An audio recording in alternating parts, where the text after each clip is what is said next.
is done. Damn it. What's up, peeps? Hello. How's everybody doing? Hey, So yo. good. We're good. We're good. It's not enough energy. I need... Woo! So good. Yeah. Let's do this. Jesus. Yes! It's too much energy. Agreed. Ben, is that a whiskey? Neat. Yes.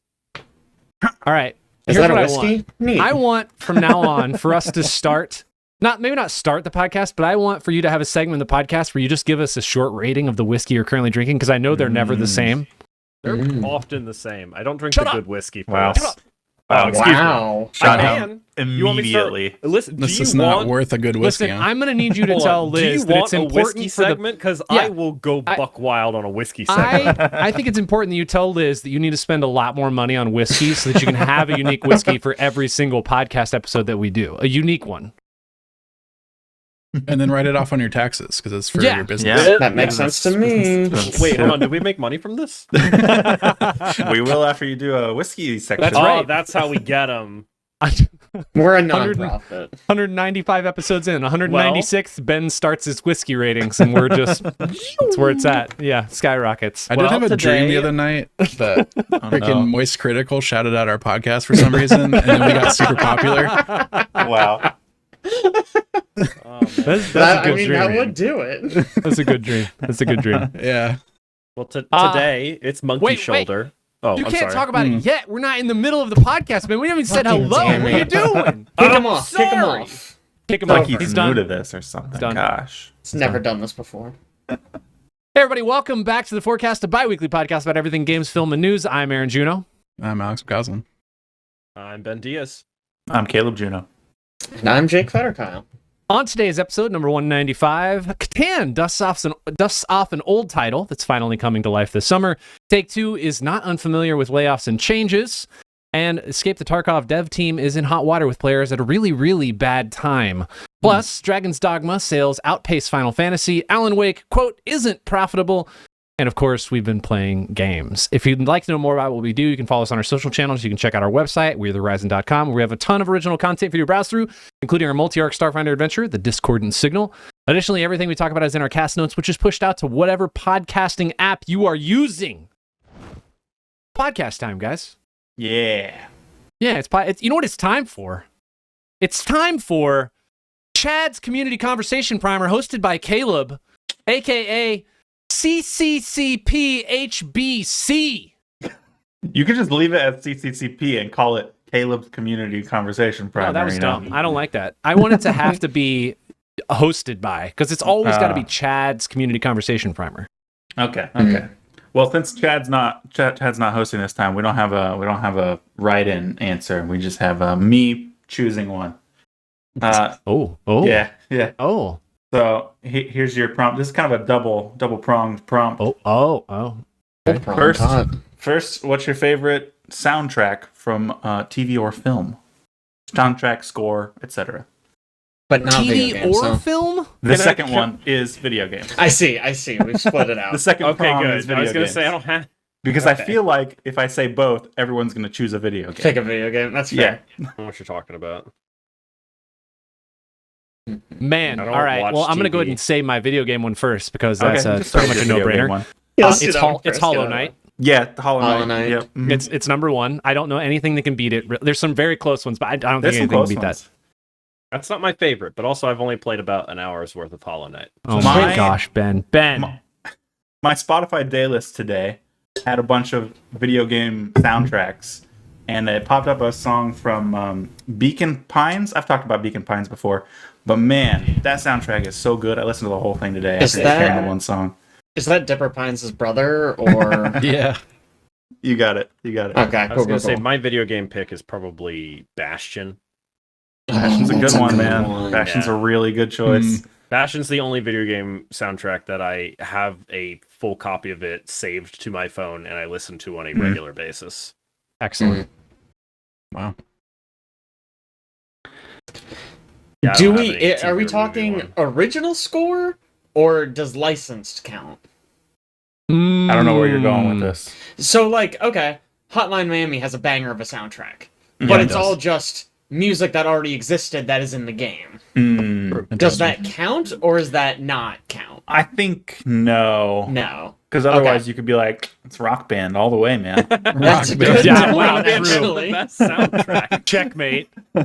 Well, Yeah, I think I original guess score. my answer depends on if Persona 5, if any of that is written for Persona 5 or if it is licensed, because I don't actually know. I think most of it's for Is Persona. I hope so. I think all of it is. I will Google Rivers in the Desert, because that's the only song that needs to be. It's such a banger. I was playing the original final boss of Persona 5, and it plays That during song that, and I was, is oh so my good. fucking That god, song's it's so good. good. I almost messaged you like while it was happening because I was like, this song is such phenomenal. a jam, dude. Oh Yeah. my god. Okay, yes. For For movie Persona. soundtracks, Okay. are we excluding like biopics where the entire movie is about a band? I think think that's that your count- jam. That's fine. Yeah, that's original music by that band. I think that's totally appropriate. Yeah, I think that's fine. Oh, I'm an idiot. Of course, my favorite. It's obviously Pitch Perfect. Never mind. I Mm. don't know Pitch why it was even a Perfect. question. Pitch Well. perfect. It beats out High Good School soundtrack. Musical barely. But Hmm. sorry, Alex. Well, You're let's get bringing up Alex's good game points. first, though. Oh before we yeah, get a to the bunch of people movies. said Hollow Knight, which maybe it Hollow Knight is mine. close as well. is Celeste. We listen to Yeah, that all the that's the time. one Celeste to is me. phenomenal. I listen to it all the time. Yeah. I mean, tough to beat those. Man, Hades has actually got a killer soundtrack too. Yep. I will say, whenever I'm trying to like study or do something productive, I oftentimes will throw on the Citizen Sleeper soundtrack. Oh, that's a good Oh. one. Yeah, Yeah. that's another good pick. I'm actually changing mine from Hollow Knight to Nier Automata. I think that's actually my favorite soundtrack. Wow. That is a banger. Yeah. I'm also going to say, The upset. as a take that people may disagree with, one of my other favorites is probably Mass Effect 2. Ooh, Mass Effect really 2 good. I does don't really have a know good the score, soundtrack actually. Yeah. for that. Like, Really good. That's also very good. All right, film, TV. Movies. We got Ben's. Pitch Perfect. Mine is my favorite movie. It's Your Name. Soundtrack for that's so good. It is excellent. So good. And this is just impossible. This is almost an impossible question for Scott me. Pilgrim had a good soundtrack. Yeah, Scott Actually, Pilgrim, really good soundtrack. excellent yeah. soundtrack. It's a good But how can point. you compare that to something like? I mean, the High School very Musical. first thing that came to mind for me was Inception, because I love everything that Hans Zimmer makes, but it is so different Yeah. to something like Scott Pilgrim. Plus, it's got blah. Love that. Can't get enough of that. That's so hard, man. Obviously, that's why we like Mass Effect 2 so much. I mean, Do you like No. Lord of the Inception's Rings. better than Interstellar's Yes, soundtrack? Okay. yes, I do, Wow. because it ties so much more into the film. Yeah. The Okay. Lion King. You said Lord of the Rings, Alex? it might be Lord of the Rings. That is a good one. My It's so diverse. It is very diverse. The other one that I think ties for me is "Oh Brother, Where Art Thou." Is it good or is it just fun? It's a fun Oh soundtrack. no, it's good. It's excellently constructed, and it fits so well with the film. I love it. Good. I There's like so the, many good the Rocky film Mountain ones. song from it. Oh man, there are a lot of good ones. That's the problem. That is a tough question. You kind of have to go with your gut on it. You can't really mull it over, Yeah. because then you just get stuck in this rut of like, man, there's like 6 things I could answer for this. I don't know And what's gonna yeah. be best. Yeah. So You now, gotta now you're pick your thinking gut about it. feeling. Thinking like Star Wars, Jurassic Park, Yep. Pirates of the Caribbean. Yep. Ooh, that's Yeah. I feel like I don't really know movie soundtracks. I feel like I never really pay attention. I guess I'll say, and this is going to be kind of a weird one, just for, what is it, Duel of the Fates? Star Wars Episode 1? really good song. Heck yeah, dude. Like, that's Prequel feels like a troll representation. pick. Honestly, But Star that Wars song is Episode such 1 a banger, I don't know. Star Wars Ouch. Episode 1 had a lot of problems, and its soundtrack was not one Soundtrack of wasn't them. one of them, yeah. The Slaps. music from the prequels is so good. It's still good, I don't know. Wow. Anakin and Padme's love story is kind of terrible, but their love Kind of theme terrible. freaking slaps. It's like the best love theme in movies. I keep thinking of video game soundtracks that I love. Yeah. I just thought of Halo 3 and remembered how great that soundtrack Oh, is. so the Halo that's a TV good one, show. too. The Halo TV show. There you I haven't go. seen it. Dun. Wow. There's a lot of good ones. It's a good question. So I guess Yeah, for I doing like that TV one. shows, Catan has a good soundtrack. That's an anime, but whatever. No, that's fine. Mm-hmm. It's about a band, so like that helps Yep. tremendously. Yeah, for sure. Nice. Thanks I'm for surprised that. you didn't say Fooly Cooly when you got to anime. Oh fuck, Fooly Cooly! I'm changing my answer. It's Fooly Cooly. That's not. Is that licensed though? That's just the pillows. it's I don't just know the if that pillows, counts I or don't know. not. Yeah, I don't know. I mean, the one I picked is just Radwimps. Yeah. Guess. Yeah, and even Scott Pilgrim's just back right for the Yeah. most part. Man, Tron Legacy. Another Oh, really man. good one. I thought Actually, about yes. that one. Yeah. Excellent choice. A lot of good ones. We could A probably lot of make good the ones. next, like, 2 Yeah, you hours just just gotta us sitting here naming keep They're going. all soundtracks. so different from each other, though. Like, how do you They even are. compare things? Yeah. You just gotta pick your favorite, man. Easy Is peasy. it- Pick your favorite. Aren't the Final Fantasy games also known for like really incredible soundtracks? Yeah. Yeah. I'm still listening to the 16 soundtrack. Mm-hmm. Like right now? Right Can you now, pause it? We're you can doing a barely hear podcast. us. I listened so- I listened to chill? it yesterday. But, man. The 7 soundtrack's also a banger. Some good ones. Caleb, thank you so much for CCCP, HBC. I really appreciate you covering for Chad. You got it. Yeah, I want to get into a couple of news-related things before we hop into some game stuff. First and foremost, I was reading an article recently from they were interviewing Hasbro. I think it's the CMO from Hasbro about the article was on Games Industry, or gamesindustry.biz, I think is what it's called. Yeah, gamesindustry.biz. They were talking about how they have invested almost $1 billion into their 4 AAA studios in anticipation of building out something similar to Baldur's Gate 3. Essentially. Yeah. I had read that they were putting a bunch of stuff into internal game development. Mm-hmm. That's not going to go well. Yeah, you got it. I mean, Larian's been doing this for years and years and years, honing their craft, but you can probably throw something together to rival Baldur's Gate 3 Yeah. in like a year. That's no problem.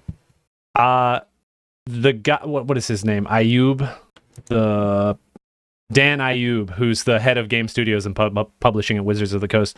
His quote I like the best. It says, "One of the great things we took from the success of Baldur's Gate 3 is that people really, really like a great, well-executed D&D game. So we've got something like that."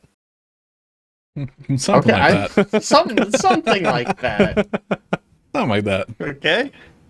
Yeah, we I mean, I got it. think the sad thing is like it's not gonna be very good. I bet. Like it at least won't be Baldur's Gate 3 level. But I bet they're gonna make a shit ton of money because you call it Baldur's Gate 4, you put it out there, Yeah. and people who don't listen to this podcast are gonna be like, Baldur's Gate 4, oh my god, I love Baldur's Gate 3. And then again, Yeah. they're like, why is this so much worse? And it's like, guys, not the same people. You've been You hear that, tricked. sheeple? Listen to the horizon. We'll save Yeah, the money wow. from Baldur's Gate 4 problems.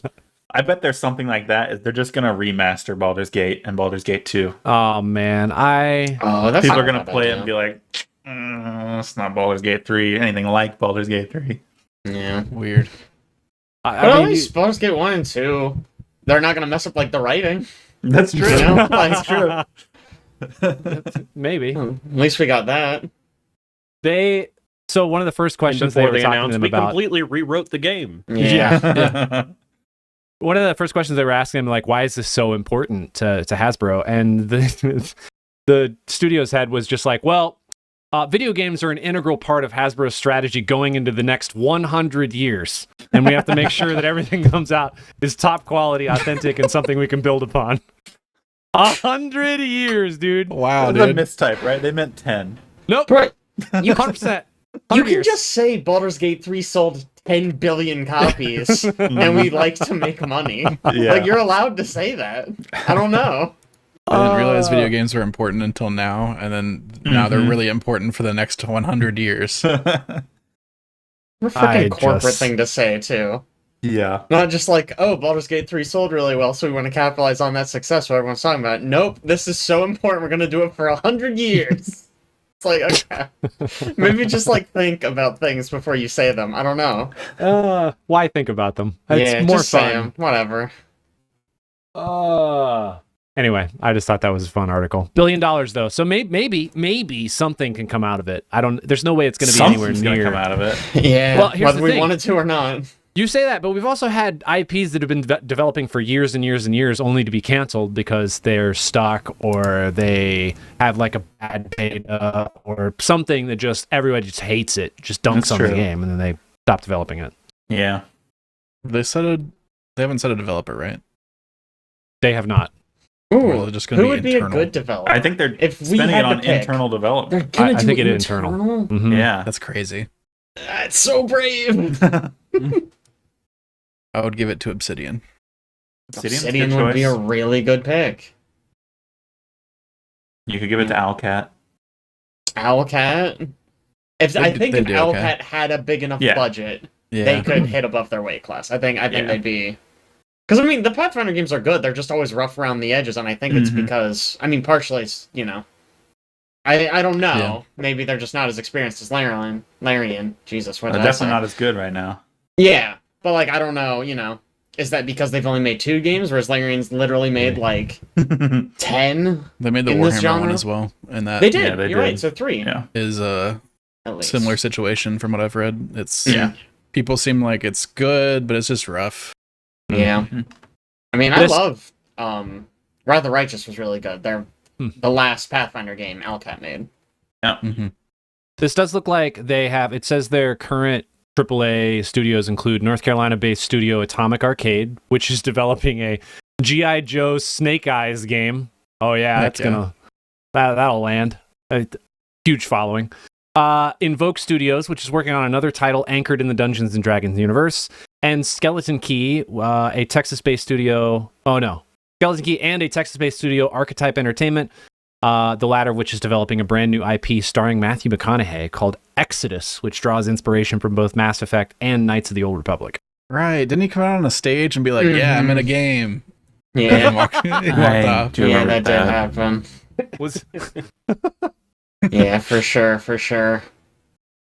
he in his like Lincoln commercial attire when he did it too? No, No, he wasn't wearing like a smooth suit and talking didn't. like all suave. he didn't seem very into it. He was like, "I was paid to be here. I am Well, he- in a video game." He doesn't have the foresight that Dan Ayub does, which is 100 years. I mean, he's thinking like the next 2 to 3 years. He needs to think more long term. Hate to see it. Let's talk about this other thing too, which is Jake, do you want to tell me, should I be tipping all of the game developers for all the games that I make? Or yes. Yeah, so games that I buy, I mean? Yeah, I mean, probably not, honestly. It's kind of a dumb idea. But, so the story is, this was an idea pitched by the former Blizzard president, Mike Ybarra, that's his name, I was trying to remember. But he was talking, I don't even know what the context was. Oh, he just said it on Twitter. But he was talking about how, like, sometimes you get to the end of the game and it just, like, you're so blown away you wish you could give the developers more money. And so he was like, yeah, there should be, like, a tipping option to give developers money. And, like, it's a cute idea. He said the ones he threw out were, like, Red Dead Redemption 2 and God of War. He also specifically said a game where you get to the end and you're really blown away and you feel like they haven't been, like, nickel and diming you while you're playing through. And, like, in concept, it's not a terrible idea. I think the issue really is that if you implemented this in the game, like, the developers aren't going to get that tip money. You know what I mean? Right. Like, Yeah, if it's in the game not the at right place release, for that. it's going to go straight to the publisher, and they're not going to get anything. I mean, I feel like lots of indie games have like a link on the homepage of their game that says like, "Hey, support me on my Patreon." Yeah, I mean, it That's makes a lot. I basically think it the makes a lot same more thing. sense for indie, Like, right? Like, it does, 100%. Indie yeah. feels like Big game devs the though. space. Yeah, right. Because if you gave it, let's say I wanted to tip Larian, who does that money go to? You know what I mean? I don't know how big that You studio can't is. just say how it goes to Larian. Mr. Larian himself. Yeah, Steve Larian. I think Good they have guy. like I would like my tip employees to go to Bob in accounting, please. now. They have 470 employees. Okay. So you have to tip in. Increments of Quant- 407. There you go. Thank you. Yes. There's been games I've wanted to do this on before, like mostly free to play games like Doki Doki. Mhm. I've wanted to give money to them, and the only way you can do is by buying this Yeah. fan pack or whatever.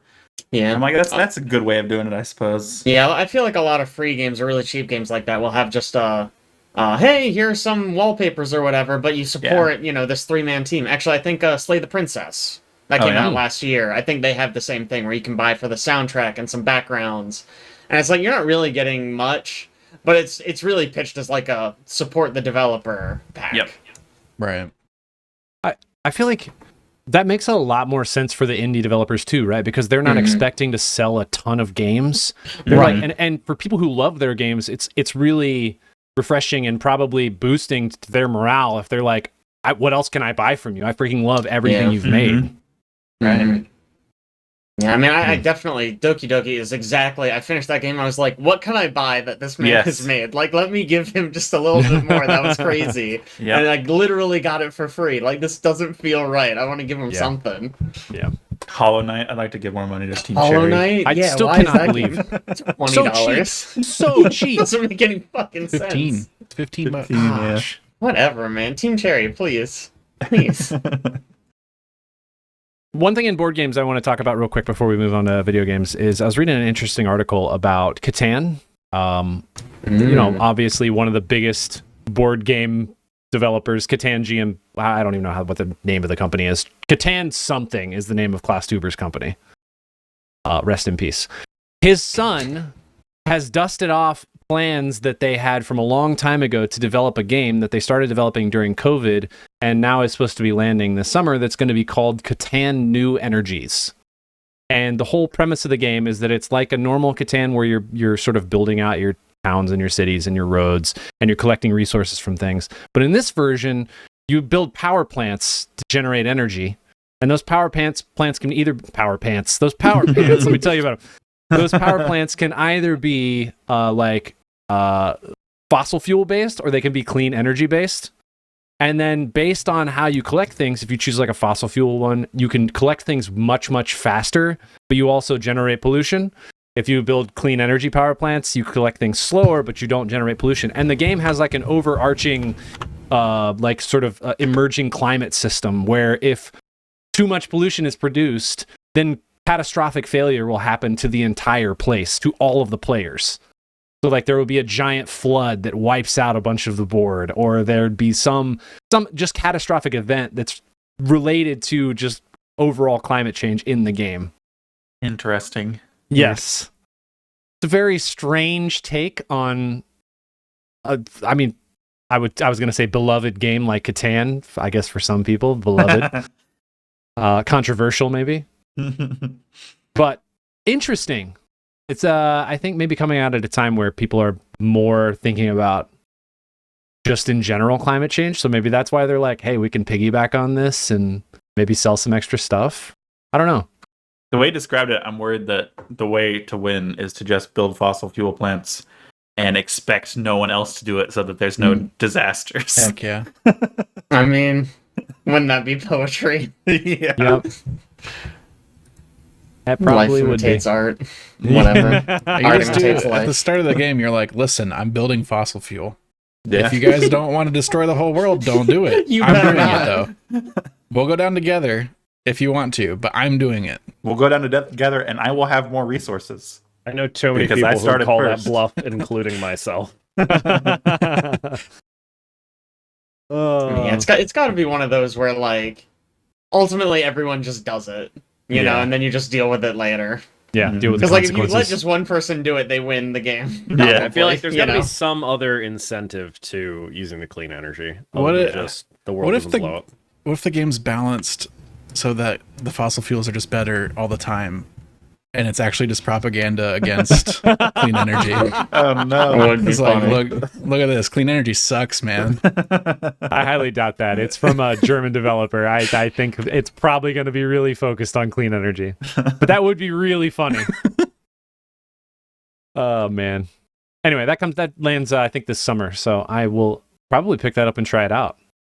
Kind of excited. A new Catan game that Janae and I can play. You play with Game made by Janae, the Catan the board people. gets wiped. Yeah, flips the you table. know she's building fossil fuels. Yeah, she is. Whatever it takes to get there quicker. I gotta win. Anyway. All right, video game stuff. Let's talk about some video game things. First and foremost, we talk about layoffs and shutdowns and changes to studios all the time on this podcast. But recently, Take-Two has shut down Roll 7 and Intercept Games. Caleb, tell me about why? Well, previously, I think last month, they had announced they were going to be laying off 5% of their workforce, which was just under 600 employees, 580, I think they said. And then some documents came out about that they would be closing off 2 of their studios, shutting down 2 of their studios, which is Roll 7, the people that make Ollie, yeah, and Roller Drome, and then Intercept, which is the studio that's in charge of Kerbal Space Program 2, which is getting shut down. Yep. No way. Yeah. Currently in early access, purchasable on Steam. Getting shut down. That's crazy. Isn't that isn't Kerbal Space Program a bit has a huge following for people who really precise, intricate, detailed rule mechanics for games? Popular, yeah. I was really, really surprised to hear they're shutting down the guys who make Kerbal Space. That seemed like such an easy paycheck, you know? Yeah. I think technically it's not the same studio anymore. I think a bunch of the people that were on the first game moved to this studio and they started working on the second game. But to be fair, on Steam, the current reviews, this is probably getting review bombed because of this, but it's 25%. Oof. Recent reviews. Yeah. Brutal. I mean, even all reviews is mixed at 55. I was reading in the discussion boards when the announcement happened, and it kind of sounded like people weren't happy with it before this, that they had been really slow on updates and weren't doing the things that people wanted them to do with the game and stuff like that. So yeah, most of these reviews are about the studio getting closed. So I kind of expected. Good old review bombing. Yeah. So I did they give any reason really? No, they've just, I think since early 2023, they've been slowly laying off a bunch of people and trying to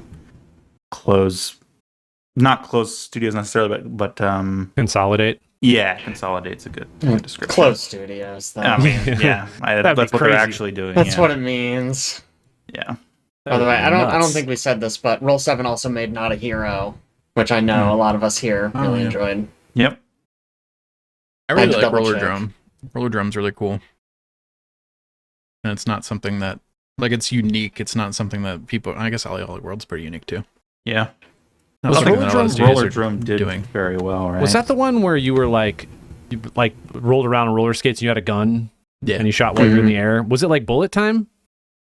Yeah, you could go into bullet time. You had to do tricks to reload, and you had to take out certain types of enemies with certain types of attacks. You could dodge stuff by doing tricks. I don't know. It was pretty fun. Is this like 3D Leica except on rollerblades, roller skates? Maybe. It came out before Leica though. Wow, Leica. Wow. We're coming off. Yeah. There's also a number of other layoffs that happened since last podcast. We're up to 9,400 approximate layoffs this year. I think last podcast I reported 8,800. So, jeez. What? Yeah. What a year. Yeah. We're gonna table, guys. It'll be fine. We're gonna plateau, and that's gonna be all the layoffs for the year. I'm calling it right now. 10,500 last year.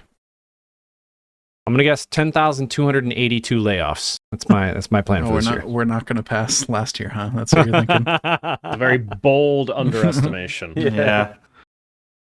Also in sort of studio realm, Embracer Group making again more decisions. Just decisions, good decisions, bad decisions. It's hard to tell with them. They make a lot of decisions and moves. Man, they don't really know what to do. With the Saudis really screwed them. They just didn't. They don't know what to do without that $1 billion. Anyway, they are splitting into 3 companies now. This is their new plan to recover. We haven't talked about this, huh? I thought we did talk about this. Did we? I don't think so. So no. This was the 22nd. This was announced, I think. So that was after our last podcast. Okay. Wow. Maybe we just talked about it personally. Maybe. Anyway, we got podcast. Asmodee Group, which is going to handle their tabletop type stuff. Coffee Stain and Friends, which will be in charge of their quote A and AA premium and free-to-play games for PC, console, and mobile. And then they also have Middle-earth Enterprises and Friends. I don't know why they like the and Friends thing on their company names. It's funny. Planning to rename those, but they don't have official names for them yet. Oh, really? Okay, So that makes sense. Why not just wait until you have a name?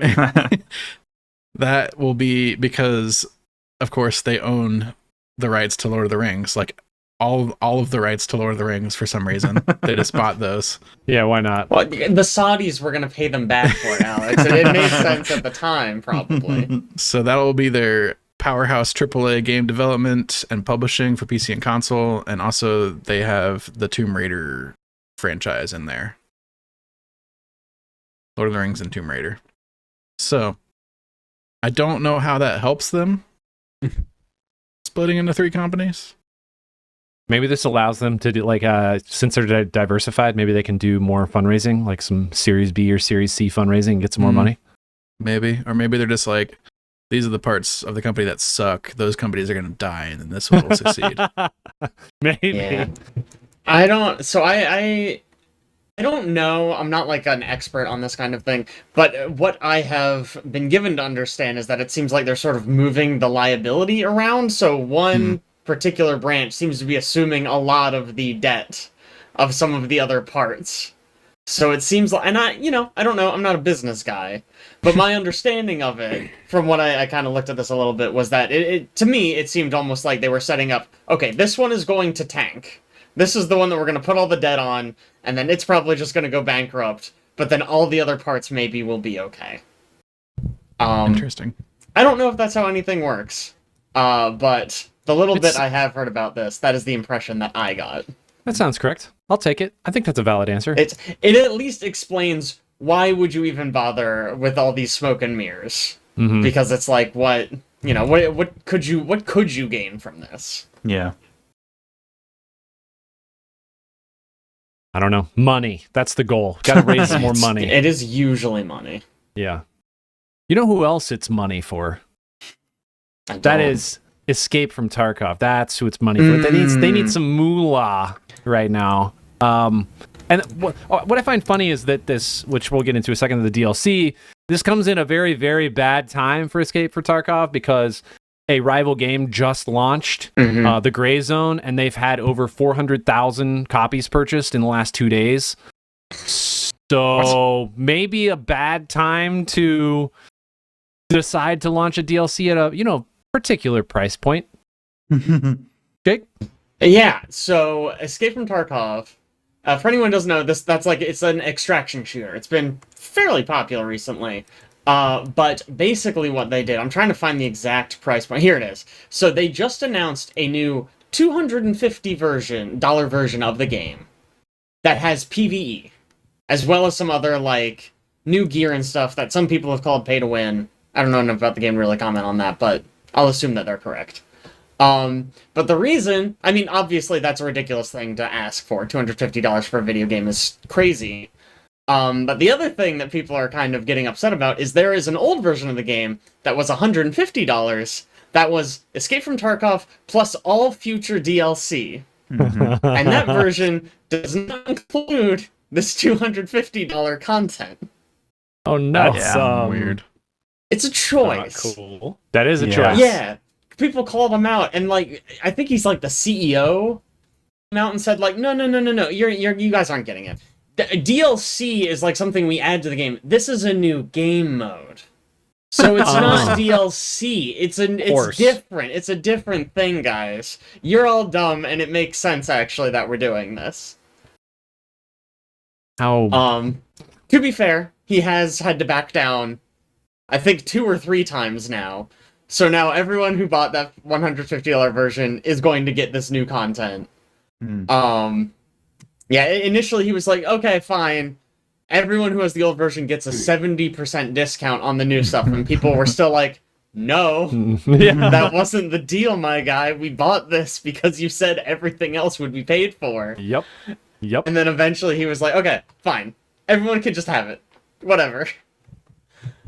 It's, man, I don't know, man. I guess just greed is crazy. So the only way you could get the new mode is if you paid $250? I believe so. That is my understanding insane. Of the situation. Yes. Yes, it is. Yeah, and it's so funny, because that rival game came out, and they, like, tried to drag it on Twitter. They were like, look at this stupid copycat, and everyone was like, really? You want to say that now? I'm gonna go play that, because your game sucks shit now. Like, what? Yeah. What are you talking about? Just, man, That is wild. I don't know, man. Like, it feels like sometimes, like, these CEOs, or whoever, I guess, is coming up with this stuff, should just say it to a few people first. And then when they go, hey, no, that's such a bad idea. Yeah. You can workshop it, maybe. Because I don't think it's that hard to be like, yeah, this new $250 of the game, we're not going to offer it to anyone who had all the DLC version, and it's going to be $250. Anyone with half a brain is like, okay, that sucks, and that's not going to work. Everyone's going to be mad. We're not going to make any money. They almost certainly have like an internal PR review team that does not ever say anything contrary to what the CEO is telling them. He's like, here's what we're going to tell them. They're like, oh, yeah. Okay. Yeah. Okay. You gotta have a team of yes men for shit like this, and like the Unity thing. Yeah. Where it's like, if you said anything to anyone who's familiar with the product, they would be like, you can't do that. That's a horrible idea, and you're gonna cost us a ton of money, actually. Yep. Again, also, it's just really strange on the timing, too, with Gray Zone dropping into early access. People like, this is when you want to piss people off? Yeah, right. Now is the time to just put on a strong face and do your best, you know? Don't rock the boat. Just let them die out before you do it. Here's some cool new content. We had like here's some small releases to keep you guys here, you know, sort of thing. And don't go play Gray Zone. This is better. I heard that Helldivers 2 put out some free DLC making fun of the Escape from Tarkov guys. I don't know enough about the context. Yeah, I only briefly saw that as well. It's like stuff that has like extra large pockets. I think like the Tarkov stuff included like expanded inventory space or something, maybe. Amazing. Incredible.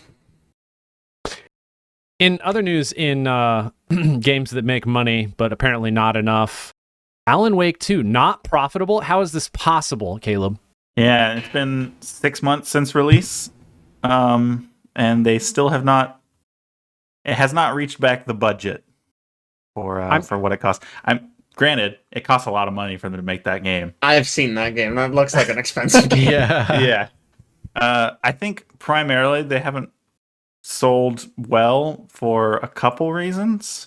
For PC, it's only on Epic. There it is. That's cutting off a good portion of your crazy customer base. Do that. Strange. And for consoles, they did not do a physical release at all. I think recently there was a leak that showed that for PS5, there was like a 50-50 split between digital and physical sales across just in games in general. So losing out on maybe 50% of the market, at least for PS5. Weird. Which is crazy. I'm surprised there's still that many physical sales happening. I'm surprised by that figure as well, but... I will remind everyone that this game came out of freaking nowhere, and no one was sitting around going, you know what I want? Alan Wake 2. That's true. No one. Not even people who loved Alan Wake 1. There's a tiny group of people who are fanatic cult followers of the first game. Sure. Yeah, but you could have done this at a much smaller studio on a much smaller budget and probably made a fairly cool game. Granted, this game freaking rocks. It's excellent. Across the board, great. Maybe lower expectations a little bit on sales and pull back on a few things. Maybe. Honestly, Alan Wake 2 to me feels like the game that Sam Lake, the main like creative lead over at Remedy, it feels like the game he wanted to make, and when Control blew up, he was like, "Ooh, It's I time. finally get to do it. They can't got tell money." me no." Yeah. It's like I'm totally fine with Control being the moneymaker, and then Alan Wake gets to be this weird side project that gets all the weird shit. I think That Control sounds great to me. just recently got a new edition as well. Did it really? Ultimate Edition. I think I that's. thought that was a while ago. Oh, maybe that was a while ago. Yeah, that was a while ago. I don't know what I'm thinking about. Never mind. Good take, Caleb. Good Cool. take. Sorry. Sometimes you're wrong, guys. It's fine. And speak for yourself. Yeah. I did want to also ask you about this, Ben, because I think this is interesting.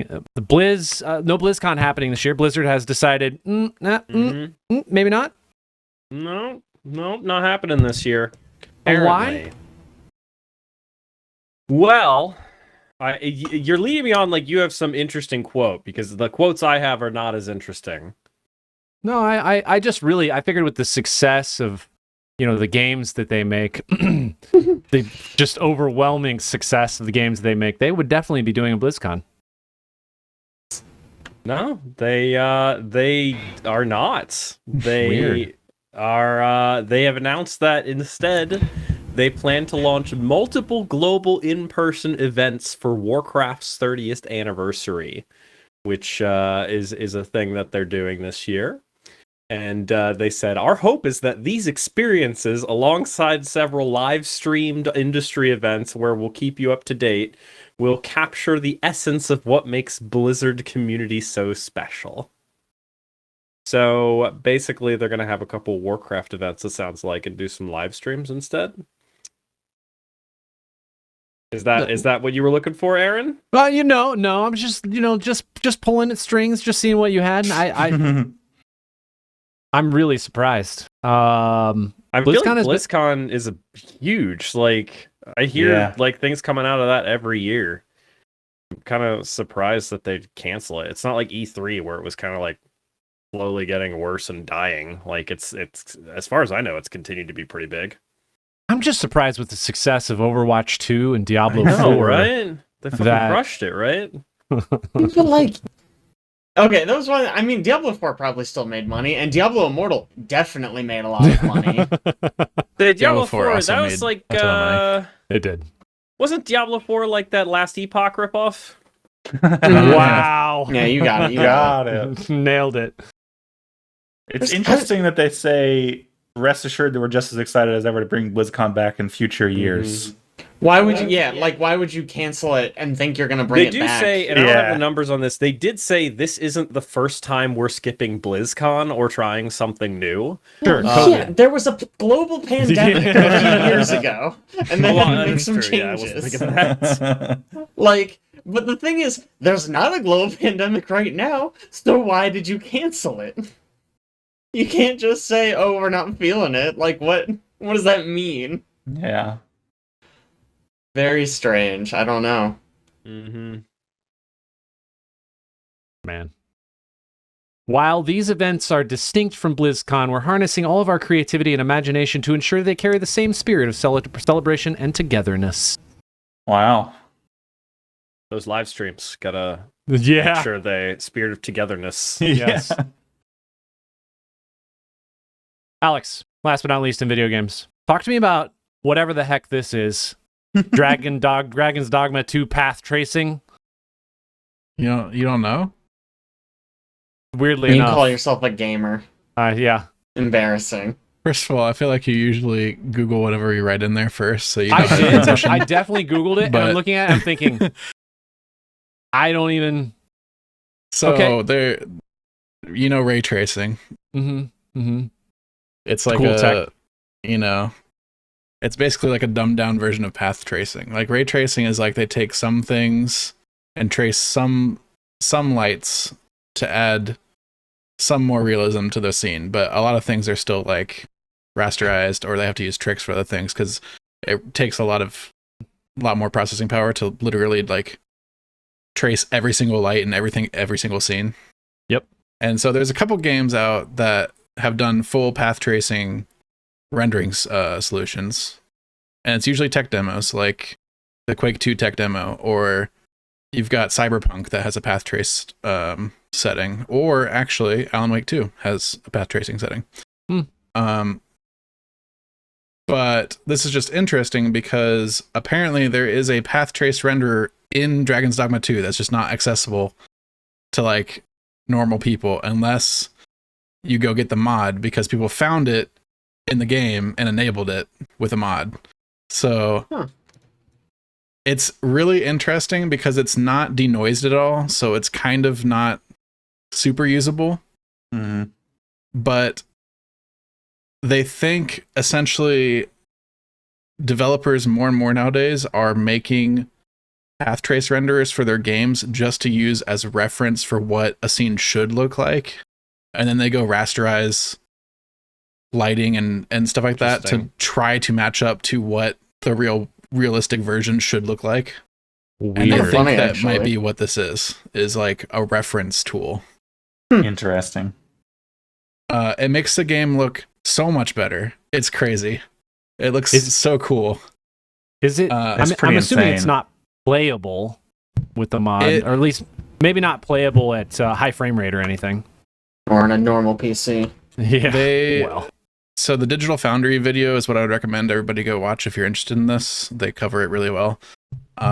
They had a 4090, and with the settings that make it look like really good, like it would be worth having on over the other version. They were getting like 40 frames a second, which is like not crazy, but it is like the most powerful graphics card on the market. And you're not even hitting 60 frames. So Yeah. It's just, I think it's really interesting though, just to know that was just tucked in there. That's pretty wild. You should look at some of the comparisons they show in the video, because the way it transforms some of like the way materials look, like wood and metal and stuff like that, and like interiors and how they wood. It changes Yeah. the way wood looks. I'm gonna go watch the man. video right You're now. speaking his language. Oh That my is my god. language, man.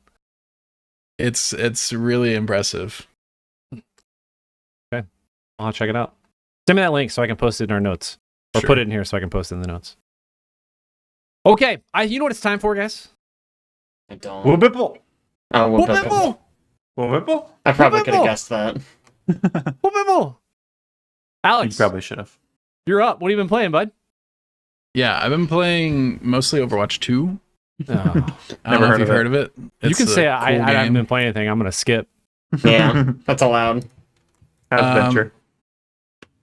Yeah, I mean, there's a new character, so they're cool, and the mode that's in the game right now, Mirror Watch, is actually a lot of fun. Usually, those special modes don't really hit for me, but I've been playing it like exclusively since it came out. So Wow. it's just like they flipped orientations for a lot of the characters from good to evil or evil to good, and then gave them new special abilities, which they're a lot of fun. Mercy is a lot of fun. She gets to shoot rockets. Heck yeah. Bastion's in there, and he's not annoying because he can't transform, and he has a shotgun instead. Maybe they should just take that character out? Wait. I don't know. I'm just thinking out loud. Is he now evil Bastion? It's gotta be. Bastion's a guess. good guy. Yeah, I guess he's a good guy. Is he? He's a good guy. He's best friends with Torbjorn, and he's a good guy. Sombra's basically a support, even though she's still in the damage category. You hack your allies, and you give them overhealth, and you make them shoot faster. And then your ultimate just gives everybody overhealth, like Lucio ult. That's It's a really cool cool. idea. Yeah. I had heard there were rumors going around. Maybe these were coming from inside Blizzard, but that when they were reworking Sombra, one of the things they were thinking about was that she could hack allies. Mm. Because they were trying to find a way to make a hacking toolkit not toxic. Yeah.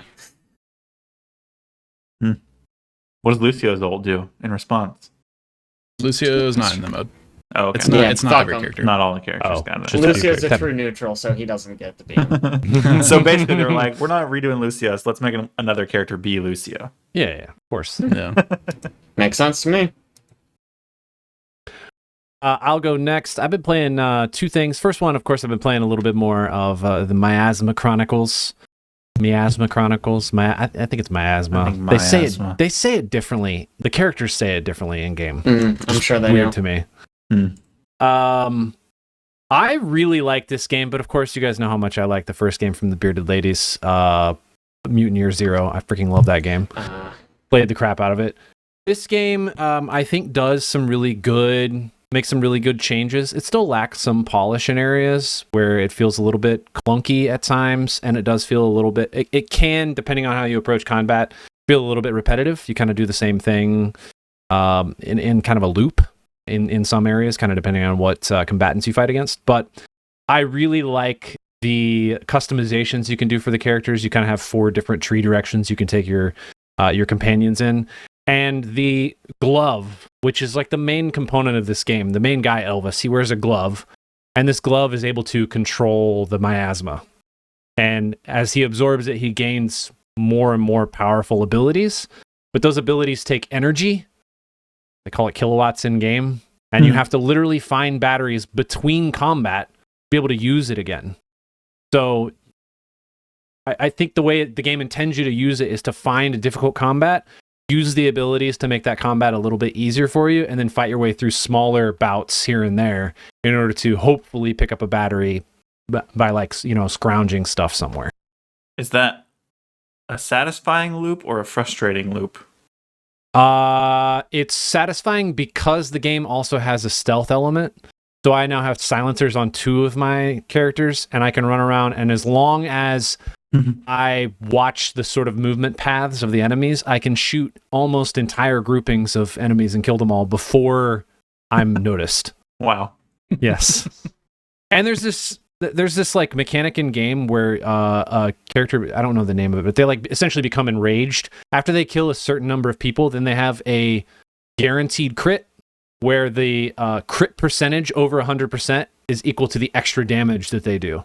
So for characters that do like a base 65% crit chance, like snipers from high ground, when they get a plus 100 and they're doing 165% crit chance, that bonus is just extra damage. So then you can walk around and kill small enemies until you get enraged, and then get up on a high hill and shoot a person you would not be able to, kill silently otherwise, to sort of migrate your way or navigate your way through an area. But it's fun. The storytelling's cool. The story that is being built in game is very unique. Obviously, it is not. When you compare anything to Baldur's Gate, it's like the storytelling is absolute trash in comparison. But it's fun to play, and it's I think playing with the control. I said this last time, but I think playing with the controller is a much better experience than mouse and keyboard for this game specifically. So if you want a casual turn-based tactics game, this is it. You lean back, grab your controller, play. Fun. I enjoy it. The other thing I played is not a video game. It is a board game. It is a card game. It's a card game called Cheers to the Governor. I wanted to bring this up because I think it's a really unique concept. Essentially, there are 21 numbered cards from 1 to 21, and then there's a giant stack of probably 100 cards of new rules. And the point of the game is that the number of people sitting in a circle will say the numbers 1 through 21 in order. I would say 1, the person on my left would say 2, and so on and so forth till you get to 21. And when you get to 21, you say cheers to the governor, and then it rotates to the next person who becomes the governor and institutes a new rule. And that new rule can be anything from saying, what number are we on, to bark like a dog, to pelvic thrust, to, I mean, whatever you can imagine. And the goal of the game, or the sort of mechanics of the game, are when you pick a new rule, you also pick a corresponding number. So, for instance, the new rule is bark like a dog, and the corresponding number is 7. Well, that is permanently replaced as number 7. We would go 5, 6, woof, anymore. woof, 8, 9, so on and so forth through 21. The goal of the game is to get all 21 rules replaced, and to be able to do them without, and you do not show these to anybody. You tell everybody what the rule is, but then you set it face down. And everyone at the table has to remember what all of the rules are for each iteration of going around in a group. It is obnoxious and fun and really interesting. It's like a refreshingly interesting party game, which I feel like they're all the same. So this is a nice like change of pace. Yeah. It's got a little bit of a Mao feel to it almost. I was about Yeah. to say Yeah. now. Yeah. Exactly that. And Except Janae, less obnoxious. when I maybe. first told her about it, she's like, "Is it like that freaking Ma game?" I'm like, "Mao." Aw. Yeah, I hate that game. I'm like, it's not like that. It's not like that. Of course, I did know at the Kinda time hate that it that was game, too. almost exactly like that.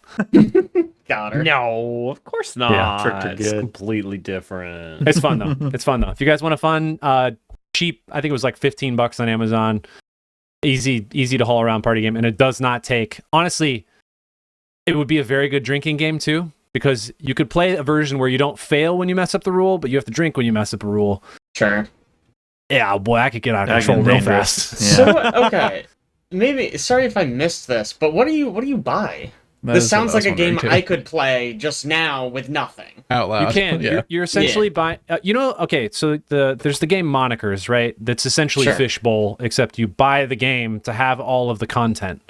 That's what you're doing here. You're playing Mao, except you're buying pre-generated cards to do it with things what- that do they you have may rules not on have the them? imagination to come up. Yeah, they all have a rule. Oh, I see. I Oh. see. So they're pre-gen rules. Okay, I was Yes, thinking you so- just had cards that said 1, 2, Oh, 3, no, 4, no, no. 5. You, There's a you set do of have like 1 through 21 Where's 21, the money? but then I'd you have say a stack of I think 100 rule cards. that I you pull I think from. see. I was going to Okay, say, I okay. think I have played this game exactly, but with just a regular deck of cards. Yeah. That's Mao. You probably just Yeah, make Mao up is the so- rules. traditionally it. with I just a deck remember of cards. specifically Yeah. saying cheers to the governor, so... Oh, well, interesting. Yeah. You could I- add that in Mao, though, so it's kind of like... Who knows? It is the same argument that people have about Fishbowl versus Monikers. And I always come back Sure. with the nice part about having a set of cards is it does things that are outside of what you would normally think of as like a really cool mechanic change. And it does it very effectively because they've spent a lot of time thinking about the ways to change the game to make it more difficult versus just like making something up. Because a lot of times, I'd like to think I'm creative, but the rules that come up during Mao are not like super unique. It's always the same, 6 or 10 rules that I have in my back pocket to pull out and be like, hey, I got a good one. So this is nice. This is a nice change of pace, and it kind of breaks things up and gives you a lot of options. Anyway, cool game. I guess next time we're all together, I'll bring it. We can play it. Try it out. Right after we finish off. Yeah, right after finish oath. Ben, what have you been playing? I honestly been super fucking busy and have not been playing really anything. I put one thing in here, which I wanted to complain about mostly, is I tried to boot up the Master Chief Collection recently on my PC. I had been talking to Liz for a while about it, and she likes shooters, and I convinced her to play through some of the Halo games with me. I thought that would be fun because I grew up playing them, and I thought she would enjoy them. And I set it all up. I got down, I streamed it to my TV using my NVIDIA Shield. I got controllers set up, and that is when I discovered that they removed all of the split screen play from the PC version of the game, and you can only do that in the Xbox version. There is no What? split screen in the PC version of the Master Chief Collection. Why? What the heck? That's crazy. It is infuriating. Yeah. And everybody, I looked it up. Apparently, somebody made a mod for it, but the mod just runs 2 instances of the game on your computer and then, like, No, side it's screens perfect. them. And it's like, that's not what I want. Ouch. Oh, man. Why is that not what you want? That sounds hilarious. And everybody else online was just like, just so download it on your Xbox, because we assume you have an Xbox and also have the Play Pass, which is, to be fair, do have an Xbox, but don't have the Microsoft Pass. So, and I'm not buying Halo Master Chief Collection a second time. Yeah. Yep. So That's I just annoying. went, well, guess we're not playing this. Never mind. So that was my disappointing video game story of the Stupid Halo. week. No. Why? So dumb. Why? What? That they'd remove it? Would they not have split screen? There's so many PC port games that do that, where they have a perfectly functional split screen on Xbox, and then they're just like, oh, now it's on PC. We're just gonna remove that. Like, this is not the only game that does that. It's infuriating to me. Because I specifically, in my house, I don't play on my consoles at all, and I don't have new gen consoles. I bought a really nice NVIDIA Shield 4K so I could stream, co-op games down on my big TV. And it's just a bunch of PC games just don't support the co-op that's in the Xbox version. It's just, so it's the weird. worst. Well, if you're looking for a co-op game, there's this Penguins heist game that we played a while back. It's a real winner. I'll see if I can talk Liz into it. Yeah. I've seen split screen on PC before where they go even further than just split screen and they let you do it on 2 different monitors. I've never seen that, but that. I don't remember what game it was. That's really cool. But like that is what they should be doing on PC, not removing split screen. They should be improving it. Yeah. At the very least, leave it the same. Damn, man. Stupid Halo. Caleb, what have you been playing? I hate Halo 3. I picked up and I've been playing through Stellar Blade, which just recently released on PS5. Mm-hmm.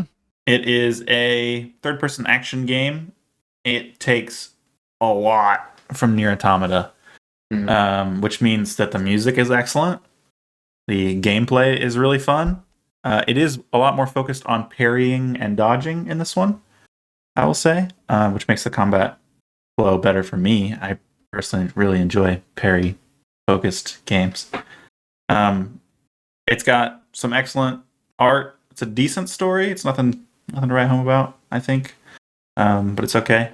And man, if you're gonna play it, don't play with the English voices because they're not great. Too good. Oh, really? They're not great, man. The English voice acting is rough. But do they do the thing where they talk while you're like in the middle of a fight? Because I can't have occasionally subtitles on when that's happening. Occasionally that does happen. What I do generally, if it's a boss fight, I just read it and die. Because it's more important that I get the information at least once. But yeah, if I'm just running around, it doesn't normally happen when you're just running around. I think like when you're getting in combat, just running around. But occasionally it'll happen at the beginning of a boss fight. Somebody will start talking to you. So I just stand there and die. It's worth it. I read that it's the same. It's actually the same composer that worked on this. Yeah. Nice. Yeah, I mean that explains it. It's really good music. It's not as good as Nier Automata, but it's really good. Also, the story doesn't compare in any way to Nier Automata.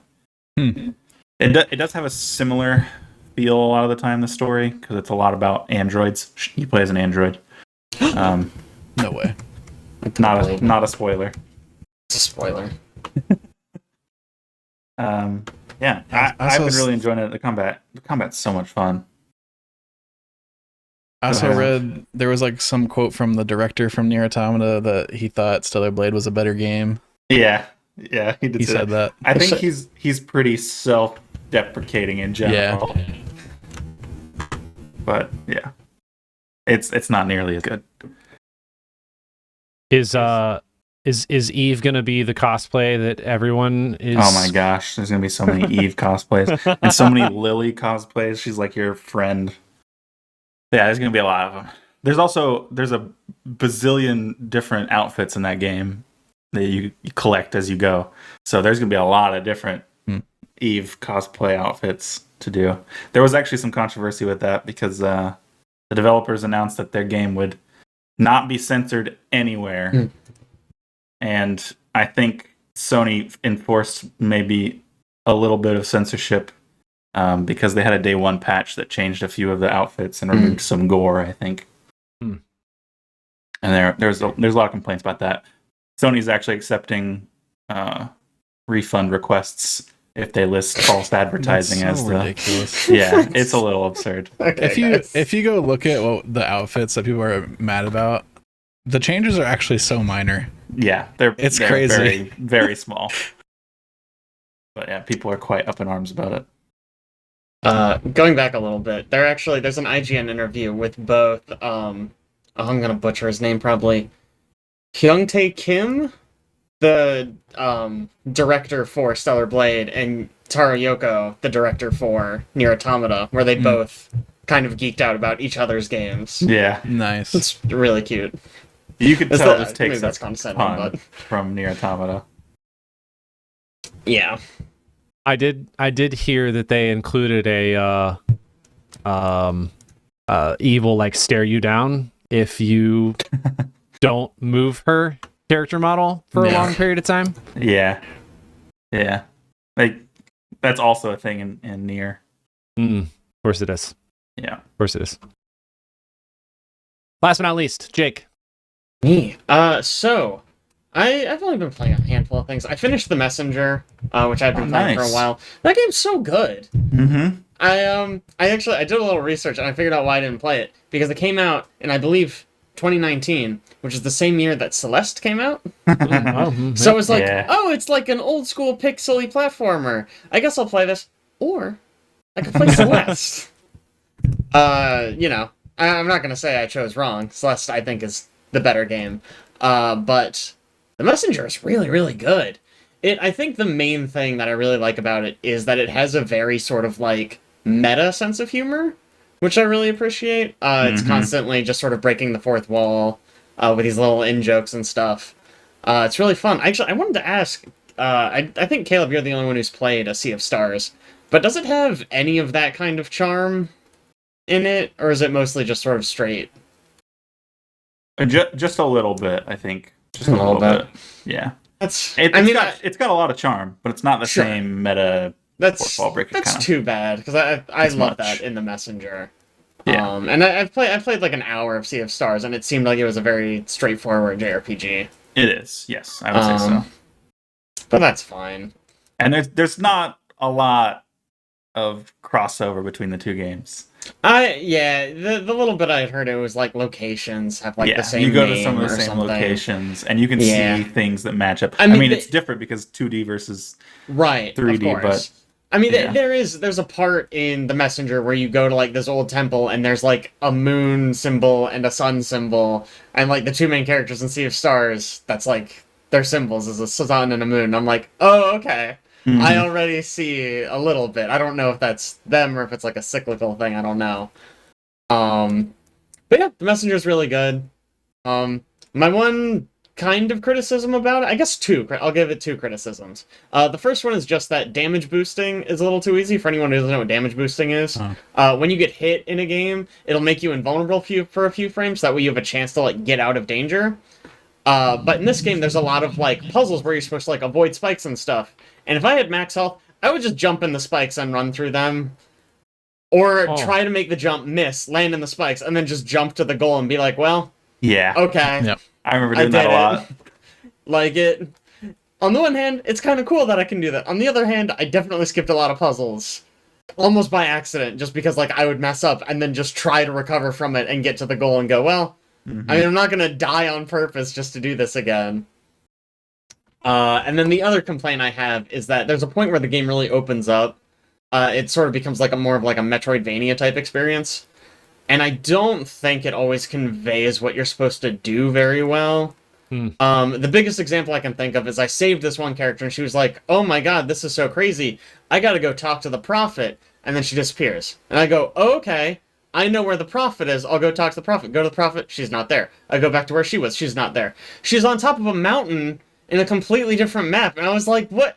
How was I supposed to intuit that she was here?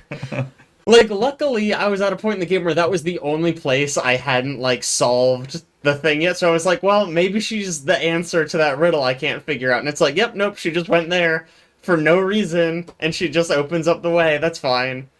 Just very silly. Yeah, I remember being a little lost a couple times Yeah. in the Metroidvania section. Yeah, and it's the fast travel's not very good, so it's not just like, oh, I'll just kind of bounce around and figure out where I'm supposed to go. You got to do a lot of running back and forth, which is frustrating. I sort of alluded to this before, but I've been playing more Persona 5 Royal. I finally got to the part where you kill God. Excellent part, great song for that part. I don't really have much to add about Persona 5. It's just good. It's a good game. I finally get to experience some new Persona 5 content, so that's been cool. That's been neat. I will say I've gotten to the new Royal stuff, and so far I'm not that into it. I did stop playing Persona to play Stellar Blade, so maybe when I get back to it, it'll Sure. be I more mean, interesting. it's a long but- game. And so I definitely feel getting fatigued by it. Like, especially because the ending, I feel like, is really strong. Yeah. And it's really weird that it then just keeps going. Like, you kill God, all the loose ends are wrapped up, everyone lives happily ever after, and then it's like, maybe some more stuff will happen. I don't know. Yeah. That is weird. I'm not very far into it. I literally, like, finished that and I was like, I'll get to the next save spot, and then I will save and I will quit. and then 45 minutes later, it stopped doing cutscenes, and I got to save and quit. Yeah. Wow. The base game also doesn't end after you kill God, right? There's like a few more months, I think, right? I don't think so. I'm pretty sure it ends right after you kill God. I thought I read that there's a few couple more cutscenes, months but of like story stuff happening. I don't think so. It has been a long time since I finished Persona 5, but in my memory, you kill God, and then it's just several cutscenes, and then it ends. Okay. Yeah. I could be wrong about that, though. Like I said, it's been ages since I played. And then the last game I played, I just started playing this, like, literally yesterday, but Civ 6. I haven't played a Civilization game in so long. I got a hankering to play some Civilization, and I asked all of our friends who play Civilization what the good ones were, and all of the important ones weighed in, and so I picked 6. And then Ben says 5. Yeah, and then today Ben's like, "Why are you playing 6? 6 sucks." I'm like, I asked everyone. I don't What's pay bad about? attention. What do you Honestly, not like about 6? I don't pay enough attention to the Discord as I should. Then that's my Clearly, bad. I thought about tagging you, but then I got 2 out of 3 anyways. Tim and Owen both said Civ 6, and even if Ben says 5, he's outvoted. Ben, are you talking about base Civ 6? Because Tim specifically said now that the expansions came out, it's better. That is also true. That could be that's- it. that's Honestly, case. I don't think I've played it much since base game. And I very much enjoy 5, and also you can pick up 5 and all the expansions for very cheap at this point, which is nice. I have not honestly, I tried 6, didn't like it as much as I liked 5, and don't really see a need to go buy a bunch of expansions for it to see if it's better. With the Was there anything in expansions. particular about 6 that you did not like? I'm trying to remember. I think they simplified some of the mechanics that were in 5 in ways that I wasn't a fan of. I'm gonna be honest. It's been a couple years. That's fair. so I don't know remember. this is coming out of nowhere. It's not like, No, you're good. I've As not much talked as I about come 7 out in like ages. vehemently like, no, 5 Yeah. is way better than 6. It's like it seemed like you had a very strong opinion. Yeah. I do, but like not for any good reasons. Fair enough. I will Apparently. say it went for a more cartoony art style, which I am did. not a huge fan of. I kind of liked the more realistic look of Civ 5. But so far, I am really enjoying Civ 6. I had a funny moment. You know how Civ always has those things where it's like, ah, yes, the wheel, it spins and spins, you know, when you, like, invent something. And, like, it started, and I was like, man, this guy sounds kind of like Sean Bean. Yeah. And then a few hours later, I was like, man, this guy, they got a really good Sean Bean impression here. And then a few hours later, I was like, let me look up who this is. And it is Sean Bean. They got Sean Bean to do all the tech They voices. did. Which is crazy. Like, what the hell? Does that character, whoever he's playing, die at some point in the game? Because otherwise it's not Probably, yeah. good. I mean, I've Okay, actually alright. not finished the But, game yet, but presumably he okay. dies at the end. I've been playing for the last like 3 or 4 years, like basically once a month I do a multiplayer Civ 5 game with some friends that I used to live with who are out in Colorado now. But we have been enjoying that one. Granted, part of the reason we do that one is price of the game plus all the expansions, and also it's easier to run than Civ 6, and the people out in sure. California, one of them doesn't have a particularly good computer. A lot easier. We actually started off in Civ 5 by just running it on my laptop in a basement and then passing the laptop around when it was each person's turn. Heck yeah. Because they Nice. have a multiplayer mode just called Hot Seat, where Hot it's Seat. literally designed to just pass it around when it's your turn.